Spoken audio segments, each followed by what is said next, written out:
ऑस्ट्रेलियातून लोणावल्यात आलेल्या परदेशी महिलेनं मृत्यूनंतर अवयव दान करून चौघांना नवजीवन दिलं। ती पुण्यातील पहिली परदेशी अवयवदाता ठरली आहे। आरोग्याच्या संकट काळात मुख्यमंत्री देवेंद्र फडणवीस यांनी भावाप्रमाणे काळजी घेत केवळ 3 मिनिटात डॉक्टरांशी संपर्क साधून तातडीने बायपास शस्त्रक्रियेची व्यवस्था केल्याचा अनुभव माजी आमदार जगदीश मुळीक यांनी सोशल मीडिया पोस्टवर केला आहे। शिर्डीच्या साई नगरीत एक अचंबित करणारा चमत्कार घडल्याचा दावा करण्यात आलाय। उत्तराखंडमधून आलेल्या एका साई भक्ताला साईंच्या आरती दरम्यान अचानक दृष्टी मिळाली, मात्र यावर अन्नीस आक्रमक झाली आहे। शिवसेना आणि राष्ट्रवादी काँग्रेस यांच्यात झालेल्या फुटीनंतर जिल्ह्यात राजकीय समीकरण बदलली आहे। त्यामुळे राजकीय पक्षांना ठाणे महानगरपालिकेवर सत्ता मिळवणं कठीण होणार आहे। मीरा भाईंदर महानगरपालिकेच्या कनिष्ठ अभियंत्याला सार्वजनिक ठिकाणी चापट मारल्याच्या प्रकरणात न्यायालयाने माजी आमदार गीता जैन यांच्यावर गुन्हा नोंदविण्याचे आदेश दिले आहेत।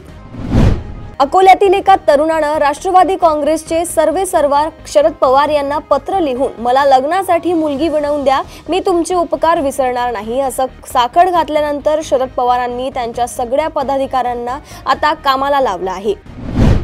सुप्रसिद्ध कीर्तनकार इंदुरीकर महाराज यांच्या मुलीच्या साखरपुड्याचे फोटो आणि व्हिडिओ सोशल मीडियावर व्हायरल झाल्यानंतर त्यांच्यावर साधेपणाविषयी दुटप्पीपणाचे आरोप झाले। या टीकेमुळे मानसिक त्रास झाल्याने इंदुरीकर महाराजांनी एका कीर्तनात कीर्तन सोडण्याची घोषणा केली आहे।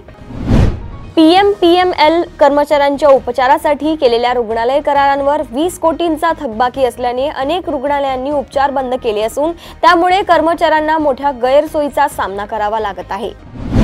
प्रवक्ते पदावरून दूर केल्यानंतर आता रुपाली ठोंबरे पाटील यांना आगामी स्थानिक स्वराज्य संस्थांच्या निवडणुकीच्या स्टार प्रचारकांच्या यादीतूनही वगळण्यात आले आहे।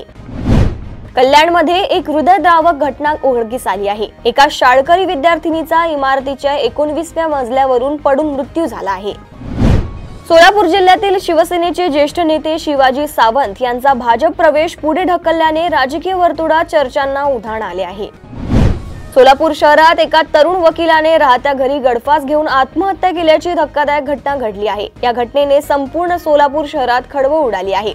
आईकडून होणाऱ्या सततच्या दुजाभावामुळे मी आत्महत्या करत आहे असं घटनास्थळावर मिळालेल्या एका सुसाईड नोटमध्ये लिहिलं आहे।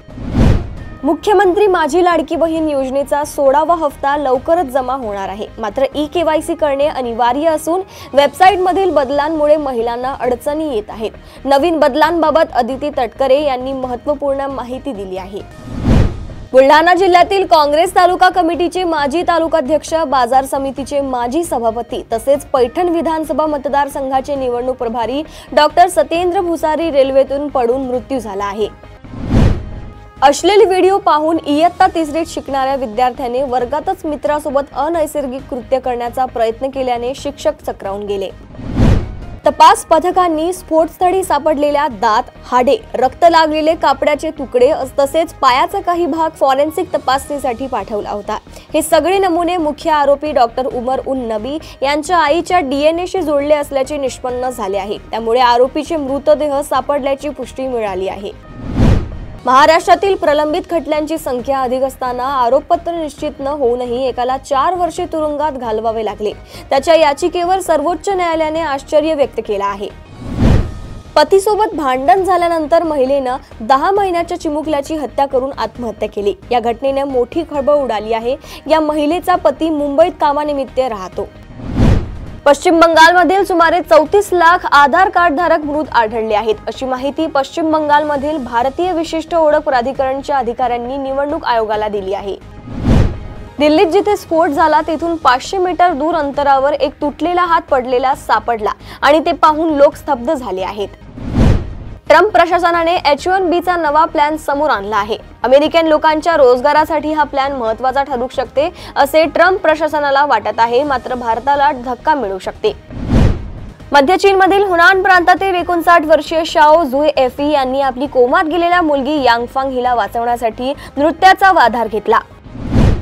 इराणच्या बॅलिस्टिक क्षेपणास्त्र कार्यक्रमाशी संबंधित असल्याच्या आरोपावरून अमेरिकेने भारत आणि चीनसह अनेक देशांमधील 32 कंपन्या आणि व्यक्तींवर निर्बंध लादण्याची घोषणा केली आहे।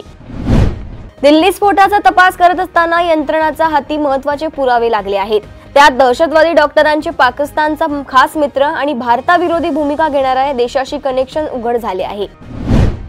वैज्ञानिकांनी जग बदलणारं संशोधन केले आहे। रोपट्यात दुर्मिळ खनिज सापडलं आहे। त्यांनी एका विशिष्ट फन वनस्पतीमध्ये नैसर्गिकरित्या तयार झालेले मोनाझाइट खनिज शोधून काढले आहे। राज्यातील प्राध्यापक भरतीच्या नव्या कार्यपद्धतीला विरोध वाढला असून बामुक्तो संघटनेने 6 ऑक्टोबरचा अध्यादेश रद्द करण्याची मागणी केली आहे। गुगलच्या अहवालानुसार गेल्या वर्षभरात 57% लोक ऑनलाईन फसवणुकीचे बळी ठरले असून स्कॅमर्स AI टूल्सचा गैरवापर करत असल्याचा इशारा गुगलने दिला आहे।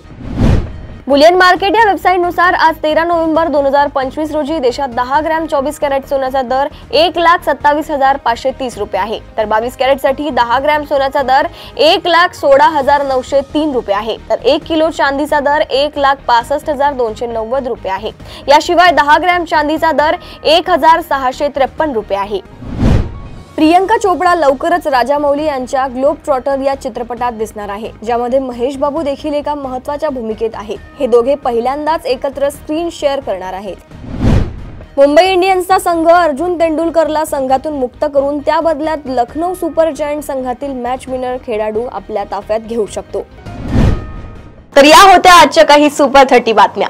अशाच बातम्या जाणून घेण्यासाठी बघत रहा देशोन्नती। नमस्कार।